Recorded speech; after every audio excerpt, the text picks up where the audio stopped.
কমপক্ষে সকাল সন্ধ্যায় 3 বার করে সূরা ইখলাস পড়া, কুল হুয়াল্লাহু আহাদ এটা পড়া। সকাল সন্ধ্যায় 3 বার করে সূরা ফালাক পড়া, কুল আউযু বিরাব্বিল ফালাক এটা পড়া। অথবা সকাল সন্ধ্যায় 3 বার করে সূরা নাস পড়া, কুল আউযু বিরাব্বিন নাস এটা পড়া। সকাল সন্ধ্যায় কমপক্ষে 2 বার আয়াতুল কুরসি তেলাওয়াত করা। রাতের বেলা সম্ভব হলে সূরা মুলক তেলাওয়াত করা, অথবা সূরা বাকারার শেষের 3টা আয়াত তেলাওয়াত করা। এগুলো যে ব্যক্তি নিয়ম, এ কারণেই শয়তানকে দূর করতে হলে কিছু আমলের প্রয়োজন, যেমন 5 ওয়াক্ত নামাজ, সবসময় ওযু অবস্থায় থাকার চেষ্টা করা, কোরআন তেলাওয়াত করা নিয়মিত, সকাল সন্ধ্যায় আল্লাহর জিকির করা এবং প্রত্যেক ফরজ নামাজের পরে তাসবিহ তাহলিল করা। কমপক্ষে সকাল সন্ধ্যায় 3 বার করে সূরা ইখলাস পড়া, কুল হুয়াল্লাহু আহাদ এটা পড়া। সকাল সন্ধ্যায় 3 বার করে সূরা ফালাক পড়া, কুল আউযু বিরাব্বিল ফালাক এটা পড়া। অথবা সকাল সন্ধ্যায় 3 বার করে সূরা নাস পড়া, কুল আউযু বিরাব্বিন নাস এটা পড়া। সকাল সন্ধ্যায় কমপক্ষে 2 বার আয়াতুল কুরসি তেলাওয়াত করা। রাতের বেলা সম্ভব হলে সূরা মুলক তেলাওয়াত করা, অথবা সূরা বাকারার শেষের 3টা আয়াত তেলাওয়াত করা। এগুলো যে ব্যক্তি নিয়মিত তেলাওয়াত করে, চর্চা করে, সে শয়তানের ওয়াসওয়াসা থেকে দূরে থাকবে ইনশাআল্লাহ। আর শয়তানের ওয়াসওয়াসা অনেকভাবে হতে পারে। মানসিক কোনো কোনো ক্ষেত্রে চোখের বদনজরও লাগতে পারে। চোখের বদনজর কিন্তু সত্য, যদিও বা বর্তমান বিজ্ঞান এগুলোকে স্বীকার করে না। আর বিজ্ঞান কোনো কিছুকে স্বীকার করলেই আমরা মানব, আর স্বীকার না করলে মানব না, এটা একটা কুফরি আকীদা। কি আকীদা? কুফরি আকীদা। বিজ্ঞান, যুক্তি, দর্শন এগুলো আল্লাহর বিধানের আওতাধীন। আল্লাহ পাকের বিধান এবং ওহী বিজ্ঞান, যুক্তি, দর্শনের আওতাধীন নয়। এই কনসেপ্টটা মুসলিমদেরকে আগে ক্লিয়ার করতে হবে। আল্লাহ রাব্বুল আলামিন তার ওহীর মধ্যে যে জ্ঞান নাযিল করেছেন এটা চূড়ান্ত। কোনো জ্ঞান যদি এর ভিতরে পড়ে যায় সেটা আমরা গ্রহণ করব, যেটা এর বাইরে চলে যাবে সেটাকে গ্রহণ করার প্রয়োজন নাই। দুর্ভাগ্যজনক হচ্ছে পশ্চিমারা সর্বপ্রথম নষ্ট করে দিয়েছে মুসলিম কমিউনিটিগুলোর পলিটিক্যাল সিস্টেম। দ্বিতীয়ত ধ্বংস করেছে মুসলিম জাতিগুলোর সামাজিক ব্যবস্থা। তৃতীয়ত ধ্বংস করেছে মুসলিমদের কালচার, সংস্কৃতি। চতুর্থ ধ্বংস করেছে মুসলিমদের অর্থনীতি। আর এখন ধ্বংস করতে চাচ্ছে মুসলিমদের শিক্ষানীতি।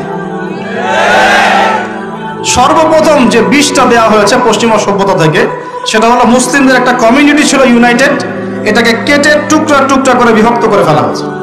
এটা 1 নাম্বার কাজ তারা করেছে। 2 নাম্বার, পলিটিক্যাল সিস্টেমগুলোর মধ্যে বিষ ঢুকিয়ে দেওয়া হয়েছে। বিষ, এখানে ভাইয়ে ভাইয়ে মারামারি করবে এখন, ভাই ভাই, দুজনেই ভাই। আচ্ছা, 3 নাম্বার করা হয়েছে কালচার। আমাদের যে কালচারগুলো আছে এই কালচারগুলোকে ধ্বংস করে দেওয়া হচ্ছে।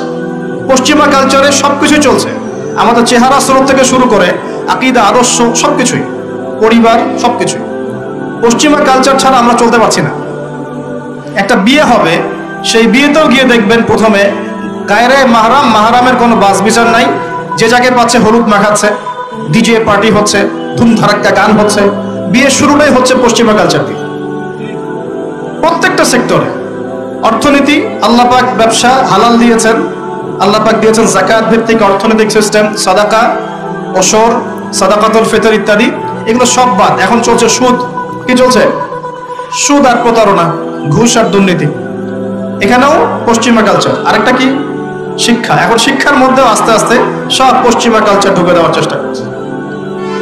আর আমরা কি করছি আসলে? আমরা আপোষে মারামারি কাটাকাটি করছি, আপোষে গীবত তহমত সমালোচনায় ব্যস্ত আছি। কে কার ভুল ধরবো, কে কাকে আন্ডারস্টিমেট করবো, কে কাকে অনলাইনে ধুয়ে রেখে দিব, এগুলোই আমাদের কাজে। আল্লাহ পাক আমাদেরকে বুঝ দান করুন, বোধ শক্তি দান করুন। আল্লাহ পাক যেন আমাদেরকে বোঝার তৌফিক দেন কোরআন এবং সুন্নাহর মধ্যে যে জ্ঞানটা আছে এটাই চূড়ান্ত।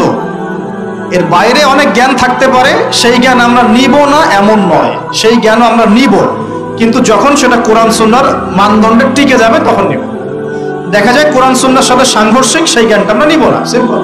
কারণ আমরা তো মুসলিম, অন্যদের পরকালীন কনসেপ্ট নাই, অন্যদের পরকালের হিসেব নিকেশের ভয় নাই, তাদের পরকালীন কোনো চেতনা নাই, কিন্তু আমাদের আছে না? ইমানের কয় পিলার? 6 পিলার। আমানতু বিল্লাহি, আল্লাহর প্রতি বিশ্বাস করলাম, ওয়া মালাইকাতিহি, তার ফেরেশতাগণের প্রতি, ওয়া কুতুবিহি, আল্লাহ পাকের আসমানি কিতাব সমূহের প্রতি, ওয়া রুসুলিহি, আল্লাহ পাকের রাসূলগণের প্রতি, ওয়াল ইয়াউমিল আখির পরকালের প্রতি, ওয়াল কদরি খায়রিহি ওয়া শাররি তাকদীর বা ভাগ্যের ভালো মন্দের প্রতি। এই ছয়টার একটাও কি চোখে দেখা যায়?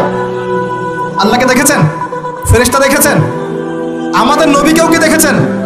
শুধু কোরআনটা আপনি চোখের সামনে দেখছেন, আর কিচ্ছু আপনি দেখছেন না। পরকাল দেখেছেন? তাকদীর ভাগ্য দেখেছেন? কিচ্ছু দেখে নাই। এই ছয়টা পিলারে বিশ্বাস না করতে পারলে কেউ মুমিন হতে পারবে না। পারবে? আলিফ লাম মিম যালিকাল কিতাবু লা রাইবা ফি হুদাল লিল মুত্তাকিন। কারা মুত্তাকি? আল্লাযীনা ইউমিনুনা বিল গায়বি। এই যে ছয়টা গায়েবে যারা বিশ্বাস করে এরা হলো মুমিন মুত্তাকি। তাহলে আমাদের জ্ঞানের ভিত্তিটা কি? আমরা অদৃশ্য বিশ্বাস করি, আর ওদের জ্ঞানের ভিত্তি হচ্ছে ওরা চাক্ষুষ যা দেখে তাতে বিশ্বাস করে। এই জায়গাতেই তো পার্থক্য জ্ঞানতাত্ত্বিক। এই কারণেই ওরা ফেরেশতায় বিশ্বাস করে না, আল্লাহ বিশ্বাস করে না, নবী রাসূলগণে বিশ্বাস করে না। তারা বলছে আল্লাহর সন্তান আছে, নাউযুবিল্লাহ। হ্যাঁ, তারা আসমানি কিতাবে বিশ্বাস করছে না, তার ধর্মের কনসেপ্টে বিশ্বাস করছে না। তারা পরকাল, পুনরুত্থান, হাসর, কিয়ামত, মিজান, পুলসিরাত কিছুই বিশ্বাস করে। বিশ্বাসগত পার্থক্য এখানে। এখন মুমিন মুসলিম হিসাবে আমরা বিশ্বাস করি আল্লাহ পাকের ফেরেশতা আছে না নাই? আছে। এখন এই ফেরেশতারা 8জন ফেরেশতা, বড় বড় 8জন ফেরেশতা, তারা আল্লাহ পাকের আরশটাকে ধরে রেখেছে। কয়জন ফেরেশতা? 8জন। এই 8জন ফেরেশতা আল্লাহর আরশকে টেনে নিয়ে আসবে কিয়ামতের মাঠে। বলেন সুবহানাল্লাহ।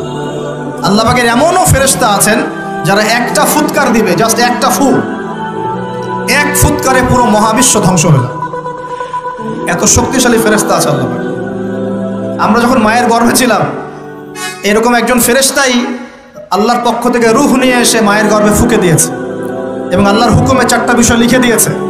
আমরা প্রত্যেকে যখন মায়ের গর্ভে ছিলাম, বয়স ছিল 4 মাস 10 দিন। আমরা তো সব ভুলে গেছি এখন, এগুলো মাত্র 4 মাস 10 দিন। এখন শরীরে শক্তি আছে তো, এই জন্য শৈশব, বাল্যকাল সব ভুলে গেছি। আবার একদিন শরীরে শক্তি থাকবে না, তখন আবার আল্লাহ আল্লাহ করা শুরু করবে। 2 দিন ডায়রিয়া হলেই আল্লাহ আল্লাহ শুরু হয়ে যায়। যখন সুস্থ থাকে আল্লাহর বিরুদ্ধাচারণ করে, আল্লাহ বলতে কেউ নাই। ঠিক আছে? তো ওই ফেরেশতা লিখে দিয়েছেন 4টা জিনিস আল্লাহর পক্ষ থেকে। 1, সেই ব্যক্তির হায়াত কতটুকু হবে। 2, দুনিয়াতে রিজিক পাবে, কি কি রিজিক পাবে। 3 নাম্বার, তার কাজগুলো কি কি হবে, দুনিয়ায় কি কি কাজ করবে সে। আর 4 নাম্বার, তার সৌভাগ্য, সে সৌভাগ্যবান হবে না দুর্ভাগ্যবান হবে, মানে জান্নাতি হবে না জাহান্নামী হবে। এটা লিখে দেওয়া হয়ে গেছে।